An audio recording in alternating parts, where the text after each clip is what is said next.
ce moment que nous allons passer ensemble avec vous. Aujourd'hui, nous avons un thème qui, est intitulé Pas de consécration sans sanctification. C'est le thème que nous allons, par la grâce de Dieu, dans les 30 minutes qui viennent, partager avec vous.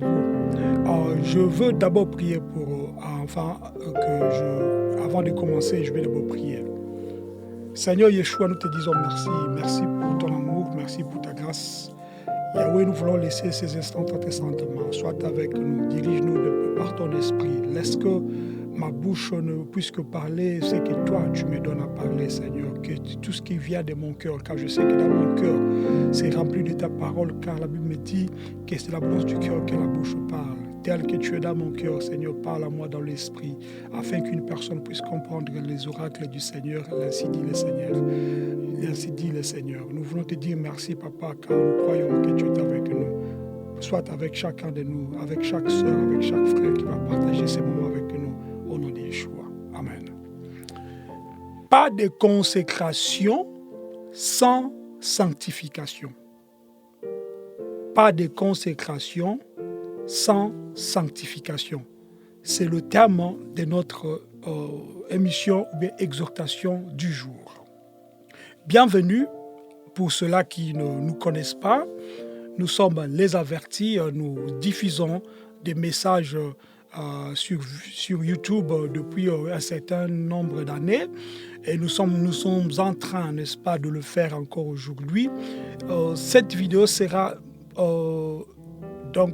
entièrement en français pour passer le message que le Seigneur m'a donné pour toute personne qui va suivre qui parle le français. Si tu penses qu'il y a des choses que tu n'as pas compris, puisqu'il y a des fois, ou bien souvent, je fais des émissions en lingala, tu peux toujours nous écrire, nous allons essayer de condenser cela en lingala. Mais cette vidéo sera entièrement donc en français. Que le Seigneur nous aide à bien articuler pour qu'une personne puisse recevoir réellement les ainsi dit l'Éternel.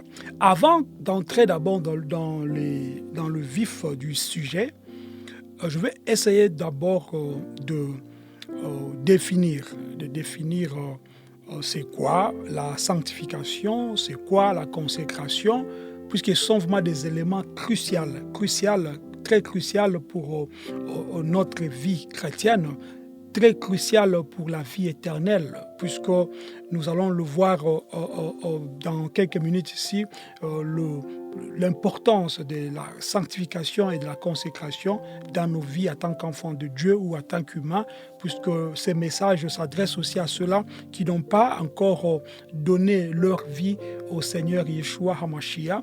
C'est le moment de le faire. Si tu as des questions par rapport à ça, par rapport à comment faire pour recevoir le Seigneur, écris-nous, nous allons t'aider à rentrer, n'est-ce pas, dans cette moisson et dans cette mission. Voilà. À la lumière des Écritures, nous allons essayer d'abord de définir ces deux termes. La sanctification. Étymologiquement, le mot sanctification vient du grec hagiasmos. Hagiasmos, je ne sais pas si j'ai bien prononcé. Hagiasmos, c'est au fait le terme sanctification en grec qui signifie faire saint ou se séparer pour Dieu. Donc, retenons que la sanctification veut tout simplement dire c'est séparer du monde pour Dieu, c'est séparer du mal pour Dieu. Voilà. Alors, définition, encore une fois, ça c'était l'étymologie, mais la définition c'est vraiment le processus. Cette sanctification, c'est un processus par lequel Dieu nous purifie et Dieu lui-même nous sépare du péché pour nous rendre saints et dignes de son service. C'est-à-dire, nous comprenons ici que la sanctification ici ne vient pas automatiquement, ce n'est pas une volonté de l'homme, mais toi, tu restes dans le principe de Dieu et c'est Dieu qui va te sanctifier. C'est lui, au fait, qui va te purifier. C'est lui, au fait, qui va te rendre saint pour son service. Tu ne peux être sanctifié que pour le service de Dieu. Si tu es sanctifié, forcément, tu es en train de faire, un progrès vers le service. C'est pourquoi nous disons qu'il n'y a pas de consécration sans la sanctification. Pourquoi? Puisque la sanctification précède, n'est-ce pas, la consécration. Nous allons le voir vraiment avec le temps pendant que nous acheminons. Donc, la sanctification est le processus, n'est-ce pas? Le processus par lequel Dieu nous purifie et nous sépare du péché pour nous rendre saints. Pourquoi? Et dignes de son service. C'est-à-dire, Dieu lui seul nous enlève, nous pardonne le péché, nous purifie, nous rend saints pour son service. Voilà. Il y a quelques éléments bibliques, bien sûr. C'est une mission biblique, que c'est une mission évangélique. Nous allons réellement lire aussi beaucoup. Prenez des notes si vous avez quelque chose à écrire. 1 Thessaloniciens, chapitre 4, verset 3 nous dit ceci. « Ce que Dieu veut, c'est votre sanctification, c'est que vous vous absteniez de l'impudicité. » Ce que Dieu veut, c'est notre sanctification à l'impudicité ou à toutes sortes de fornications, à toutes sortes de péchés, C'est-à-dire Dieu nous veut réellement saints et nous restons réellement soumis à ses principes. Hébreux 10, 10 nous dit ceci. Il dit ensuite, « Voici, je viens pour faire ta volonté. » Il a aboli ainsi la première chose pour établir la seconde. Là, on parle de Yeshua. C'est en vertu de cette volonté que nous sommes sanctifiés par l'offrande plutôt du corps de Yeshua HaMashiach une fois pour toutes. C'est-à-dire, par la mort et la résurrection de Yeshua, nous sommes morts avec lui pour ressusciter dans un corps saint, c'est-à-dire c'est lui au fait qui, par sa mort, par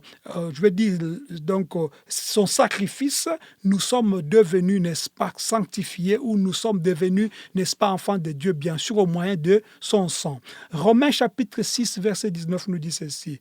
Je parle à la façon des hommes à cause de l'infirmité de votre chair. Comme donc vous avez appliqué vos membres pour servir à la souillure plutôt, et à l'iniquité, pour commettre l'iniquité, ainsi appliquez-vous maintenant, appliquez vos membres maintenant pour servir à la justice et en sainteté. Là, la Bible nous parle par rapport à notre vie passée. Toi qui me suis, mon frère, ma soeur, tu as passé peut-être donc tu as vécu ta vie comme tu voulais, tu as, n'est-ce pas, donné ton corps à la fornication, tu as donné ton corps, je ne sais pas, à l'impudicité, tu as donné ton corps, je ne sais pas, à l'adultère, tu as donné ton corps à toutes sortes de péchés. Maintenant, le Seigneur te demande de cette ampleur que tu avais, de cette, allure ou bien force ou bien empressement que tu avais dans le monde, alors fais de même en lui donnant maintenant ton corps comme un sacrifice vivant, en faisant son œuvre, afin que lui puisse, n'est-ce pas, t'agréer et te sanctifier pour sa justice et sa sainteté. Voilà. Donc là, c'était la première partie. Nous avons parlé de la sanctification. Parlons maintenant de la consécration. Étymologiquement, la consécration, c'est un mot qui vient du latin. On l'appelle ici consécratio. Consécratio, ça dit consécration sans N à la fin, consécratio. Donc dérivé de consecrare, signifiant sacré. Ça dit consécration, ça veut dire à la fin sacré. Consécration égale sacré. Dans la définition, la consécration est l'acte de se consacrer entièrement à Dieu. La consécration, c'est un acte de se consacrer entièrement à Dieu, de lui offrir notre vie, nos actions et nos pensées. Notre vie, nos actions et nos pensées. Que ta vie soit vraiment une offrande devant le Seigneur. Que tes actions, tout ce que tu entreprends, que le Seigneur puisse trouver son compte et que tes pensées ne soient pas des pensées les pensées de ce monde, mais que tes pensées soient réellement les pensées qui vont à la direction du Seigneur. Voilà, quelques références bibliques. Romains 12, chapitre 12, verset 1 à 2. Je vous exhorte donc, frères, par les compassions de Dieu, à offrir vos corps comme un sacrifice vivant, saint, agréable à Dieu, ce qui sera de votre part un culte raisonnable. Le verset vraiment connu, Romains 12, 1. Donc, ça nous demande, par rapport à l'amour que nous avons pour Dieu, nous devrions offrir, je vais dire, nos corps comme un sacrifice, n'est-ce pas, vivant, saint et agréable. Cela sera donc de notre part comme un culte très raisonnable. Luc 9, 23 nous dit ceci. Puis il disait à tous, Yeshua, si quelqu'un veut venir après moi, qu'il renonce à soi-même et qu'il se charge, donc qu'il charge de jour en jour de sa croix et me suivre. Là, nous sommes en train de parler de la consécration, c'est-à-dire une personne qui consacre, mais qui donne sa vie entièrement à Dieu. Là maintenant, Luc 9, 23 nous dit que Yeshua disait à tous, c'est-à-dire à tout le monde, y compris toi et moi, que si quelqu'un veut venir après moi, bien me suivre, qu'il renonce à soi-même. C'est-à-dire, il faut que ta vie ne soit pas prioritaire devant le Seigneur. Il faudrait avoir, n'est-ce pas, il faut faire la part des choses, c'est-à-dire donner ta vie, de donner le Seigneur, je veux dire, avant ta vie. C'est-à-dire qu'il faut que ta vie soit en deuxième position et que le Seigneur soit en première position. C'est-à-dire, tu acceptes, n'est-ce pas, de renoncer à tout ce que tu es, de renoncer à tes biens, de renoncer même à ta personnalité, de renoncer même à ton pouvoir, de renoncer à toute chose et réellement de prendre la charge de la chose de Dieu, de l'œuvre de Dieu et suivre le Seigneur. Donc c'est ça, au fait, ce qu'il demande ici. 2 Corinthiens chapitre 7, verset 1 nous dit « Or donc, mes bien-aimés, puisque nous avons de telles promesses, nettoyons-nous de toute souillure de la chair et de l'esprit, perfectionnant la sanctification en la crainte de Dieu. » Ici, ça nous demande encore, comme nous avons la promesse d'hériter le royaume de cieux, comme nous avons la promesse d'être appelés co-héritiers de Mashiach, nous devrions nettoyer donc notre chair contre toute souillure, toutes sortes de choses qui ne te permettent pas d'avancer spirituellement. Tu dois réellement abandonner toutes sortes de personnes ou bien de gens qui veulent te tirer vers le bas par rapport à la spiritualité. Il faudrait réellement que tu prennes une décision de suivre plutôt le Seigneur afin que tu sois réellement toujours propre devant lui. Nous allons continuer avec la lecture de Timothée chapitre 2 verset 21. Si donc quelqu'un se conserve pur et en s'abstenant de ces choses, il sera un vase d'honneur sanctifié, utile à son maître, propre à toute bonne œuvre. Fuis les passions de la jeunesse et cherche la justice, la foi, la charité, la paix avec ceux qui invoquent le Seigneur d'un cœur pur. Là, je parlais déjà de groupe de gens. Si tu te trouves parmi un groupe de gens qui raisonnent ou bien qui vivent d'une manière indécente, qui vivent d'une manière impropre devant le Seigneur, tu n'es pas obligé d'être avec eux. Tu dois quitter ces milieux. Tu dois rester avec ceux-là qui recherchent la paix, qui recherchent la charité, qui recherchent, n'est-ce pas, la justice de Dieu et rester pur avec un cœur pur. Voilà. Donc, là, nous avons parlé de deux définitions de ces termes. Nous avons parlé de la sanctification et nous avons donné l'étymologie. Si tu n'as pas bien compris, reprends la vidéo, tu vas bien comprendre. Et aussi, nous avons parlé, n'est-ce pas, de la consécration, l'étymologie et la définition et quelques références bibliques. Maintenant, pour terminer la troisième partie, nous voulons prendre quelques minutes pour développer, je vais dire, ces deux termes. Après avoir maintenant compris la définition de la sanctification et la consécration, l'étymologie et, n'est-ce pas, la définition, nous allons maintenant essayer un peu de prendre la dernière partie qui est consacrée, n'est-ce pas, au développement ou bien à quelques... nous pouvons le dire comme c'est une conclusion, je vais dire, par rapport à ce que nous avons dit et pour que tu puisses bien me saisir. Alors, nous voulons faire la relation entre sanctification et consécration. Nous voyons que la sanctification ici prépare le terrain pour la consécration. Tu ne peux pas être consacré sans pour autant être sanctifié. C'est-à-dire, la Bible nous dit, par exemple, dans le livre de Hébreux, chapitre 12, verset 14, ceci: « Recherchez la paix avec tous et la sanctification sans laquelle nul ne verra le Seigneur. » Comprends bien ici. Recherchez la paix avec tous. Point virgule, et la sanctification, sans laquelle, on ne dit pas ici sans lesquelles, c'est-à-dire on ne dit pas que sans la paix et la sanctification, on dit sans la sanctification, personne ne peut voir, n'est-ce pas, le Seigneur. Tu ne peux pas vouloir te consacrer à Dieu si tu ne vis pas une vie de sanctification. La sanctification ici, c'est le pont qui rejoint, n'est-ce pas, le monde de Dieu. Dieu est saint, ceux-là qui s'approchent de lui doivent être aussi saints. C'est clair que ça. C'est très clair. Tu ne peux pas vouloir être bishop, pasteur ou docteur, enseignant, c'est pas apôtre, sans pour autant mener une vie de sanctification. Tu ne peux pas être menteur, pasteur. Tu ne peux pas être menteur et puis après, je vais dire voleur et puis apôtre. Tu ne peux pas être, je ne sais pas, sorcier et puis bishop. Ça ne se fait jamais. Ça ne peut pas se faire. Dans le monde de l'esprit, on ne triche pas. On ne triche pas.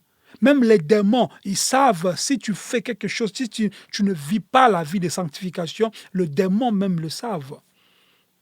Souvenez-vous de l'histoire dans la Nouvelle Alliance où les enfants, n'est-ce pas, voulaient essayer de chasser les démons. Vous comprenez que là, c'est très important de comprendre que Dieu voit toutes choses et il est partout. Tu ne peux pas cacher ta vie devant lui. Si tu vis une vie de sanctification, ça va refléter. Même le monde se saura que tu es un enfant de Dieu. Si tu vis une vie de débauche, même le monde saura que tu es un enfant de Dieu, donc que tu n'es pas un enfant de Dieu. Et même si tu caches cela, ça va se voir par rapport à tes actes, par rapport à tes comportements. C'est ainsi qu'aujourd'hui, vous voyez, la consécration devient spectaculaire. Ça devient quelque chose communautaire. Ça devient quelque chose de récompense. C'est-à-dire, tu as vécu avec un pasteur dans une église pendant très longtemps et puis il veut réellement te rembourser. Il veut réellement te récompenser. Il veut réellement t'élever. Ce n'est pas un homme qui peut élever quelqu'un. C'est Dieu qui peut élever une personne. C'est seulement Dieu. Et beaucoup de gens confondent par rapport à la consécration dans l'Ancien Testament, bien dans l'Ancienne Alliance, de la consécration dans la Nouvelle Alliance. Tout ce qui s'était passé dans l'Ancienne Alliance physiquement sont des choses spirituelles dans la Nouvelle Alliance. Dites-moi, là où vous avez vu, n'est-ce pas, la consécration de Pierre, Paul, Jacques ou bien Étienne. Non, c'est-à-dire, lorsque nous acceptons Yeshua, lorsque nous marchons sans tricher, lorsque nous marchons dans la sanctification, c'est lui seul, c'est lui-même qui va au fait nous consacrer. Et cette consécration sera, n'est-ce pas, visible par rapport à l'œuvre que tu vas commencer à opérer, par rapport à la façon, la manière dont tu vas te comporter avec tes semblables, par rapport à la manière dont tu vas travailler pour l'œuvre de Dieu. Tu ne vas pas dire aux gens, mon nom c'est le pasteur X, mon nom c'est l'apôtre Y. Non, les gens qui te voient vont remarquer les dons qui sont en toi sans pour autant que tu leur forces, n'est-ce pas, à t'appeler avec ce titre que toi tu veux. Moi, je me rappelle quand on était encore dans des églises, dans des assemblées dites églises. Si quelqu'un est pasteur, tu l'appelles frère, il souriait pour dire que mais moi je suis pasteur, tu m'appelles frère, pourquoi? C'est-à-dire pour eux, c'est comme un titre qui ne peut pas être hormis. Même dans ces pièces d'identité, donc fonction pasteur. Le pastorat, c'est pas une fonction. Le pastorat, c'est pas un travail. Le pastorat, c'est avoir un don, n'est-ce pas, de paître les troupeaux du Seigneur. Et surtout, si le Seigneur t'a appelé. Et c'est pourquoi vous verrez des questions telles que est-ce que es-tu consacré? Qui est ton père? Qui est ton père spirituel? Ils vont te poser la question, tu es de quelle association? Tu es pentecôtiste et tu es évangéliste et tu es, c'est pas, protestant, tout ça. Tout cela, c'est pour, n'est-ce pas, vouloir à te contrôler. Mais si tu es vraiment un enfant de Dieu, tu ne peux pas te laisser avoir par rapport à ce genre de choses. Tu vas réellement comprendre que le Seigneur t'a appelé pour une œuvre donnée. Il ne t'a pas appelé pour servir seulement là où tu es. Si tu as de pensées positives, ça c'est un conseil que je donne. Si tu penses que c'est Dieu qui t'a appelé, si tu es réellement sincère avec toi-même, que tu peux faire quelque chose pour Dieu, que personne ne vienne, n'est-ce pas, t'influencer pour te dire que tu vois, avant de bien faire, tu dois d'abord être consacré. Ils vont te faire des cérémonies qui n'ont rien à voir avec l'esprit. Ce n'est pas de ça que nous parlons ici. Nous ne parlons pas de te faire agenouiller en te mettant de l'huile d'olive, ce n'est pas de l'huile de palme, ce n'est pas quelle huile pour te dire que tu deviens pasteur. Ce n'est pas de ça que nous parlons. Les gens vont comprendre que tu es enfant ou bien un serviteur de Dieu par rapport à tes réactions, par rapport surtout au résultat de ton œuvre. Les gens parleront de toi sans pour autant que toi, tu aies, n'est-ce pas, fait une quelconque publicité pour ta personne. C'est pourquoi je te donne conseil, mon frère, ma sœur. Si tu veux faire une chose pour Dieu, fais-le sans pour autant attendre que des gens t'applaudissent. Fais-le sans pour autant que tu puisses, n'est-ce pas, être sous, n'est-ce pas, les mamelles de quelques bishops, apôtres, archibishops, que sais-je encore. Il faut travailler pour le Seigneur, d'abord pour que tu puisses hériter le royaume des cieux, et puis après que ceux-là toi tu as prêché l'évangile, qui puissent aussi hériter le royaume des cieux. C'est ça, c'est que Dieu donc nous demande. Et puis après, nous voulons dire que la consécration, là nous avions parlé de la sanctification. Nous avons dit que la sanctification, n'est-ce pas, prépare le terrain pour la consécration. Donc la consécration, alors ça vient naturellement sans forcer. Ça dit, personne ne va te dire que non, tu vois, comme tu as prêché pendant 5 ans, maintenant tu dois être consacré. C'est pas ça. C'est Dieu qui t'agrée, c'est Dieu qui te consacre. Lorsque Abel et Caïn donc donnaient, n'est-ce pas, le sacrifice, ils n'ont pas attendu que Dieu leur dise donc de le faire. Ils n'ont même pas donc même Abel, lorsqu'il donnait, il ne savait même pas que c'était au fait sa mort qu'il était en train de signer. C'est-à-dire ça venait de son cœur. Mais c'est Dieu qui agrée, n'est-ce pas, nos œuvres. C'est Dieu au fait qui agrée tout ce que nous faisons pour que nous ayons la vie éternelle, pour que nous ayons, n'est-ce pas, son esprit en nous, afin d'acter pour la vie éternelle, afin de prêcher la bonne nouvelle, afin de prêcher sans compromission, afin de faire l'œuvre de Dieu, ça pour autant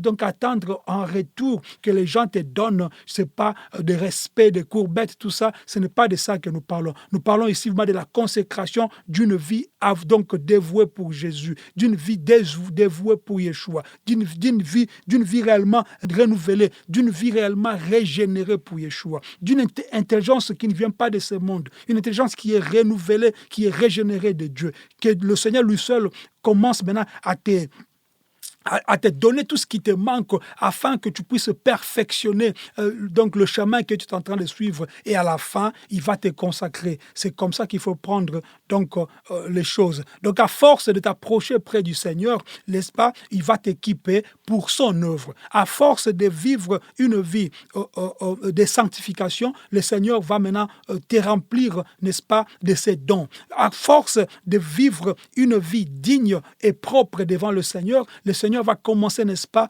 à faire remonter le fruit de l'esprit en toi. Et à la fin, il va lui seul, n'est-ce pas, te consacrer. Donc ces deux concepts, comme j'avais dit, sont indépendants donc l'un de l'autre, mais ils se renforcent mutuellement. C'est-à-dire, mais par ordre, sachant que la sanctification vient d'abord avant et la consécration après, puisque la consécration, c'est le résultat de la sanctification. Une vie qui est bien sanctifiée, cette vie va donc à tout prix donc chuter ou recevoir à la fin une consécration qui vient de Dieu. Voici quelques exemples bibliques pour terminer. Nous sommes presque à la fin, ça nous reste quelques minutes. Abraham, par exemple, a été sanctifié pour devenir le père de la foi.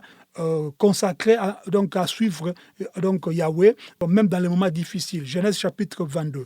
Moïse, il a été sanctifié pour conduire le peuple d'Israël hors de l'Égypte, consacré à obéir Dieu malgré ses propres doutes. Exode 3, 4. Le plus grand exemple, c'est l'exemple de notre maître Yeshua HaMashiach. Lui, il s'est sanctifié pour sa mission salvatrice, consacré à offrir sa vie en sacrifice pour nous tous. Philippiens 2, 5 à 8. Donc, conclusion, la sanctification et la consécration sont des éléments essentiels de notre cheminement de la foi ou de notre vie chrétienne.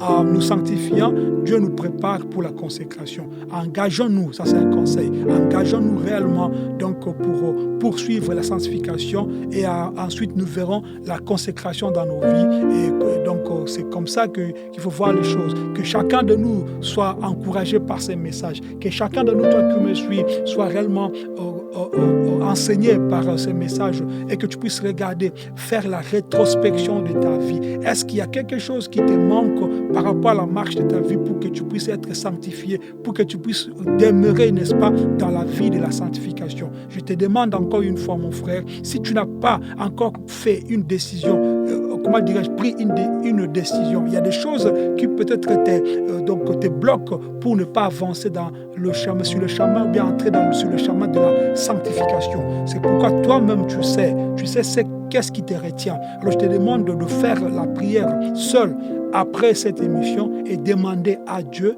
de t'aider, n'est-ce pas, à arriver, n'est-ce pas, à te sanctifier pour, n'est-ce pas, son œuvre. En continuant cette sanctification, à la fin, tu verras que le Seigneur va te consacrer dans tout ce que tu es en train de faire, surtout pour son œuvre. Que notre roi Yeshua HaMashiach vous bénisse abondamment. Je vous dis à la prochaine. Shalom.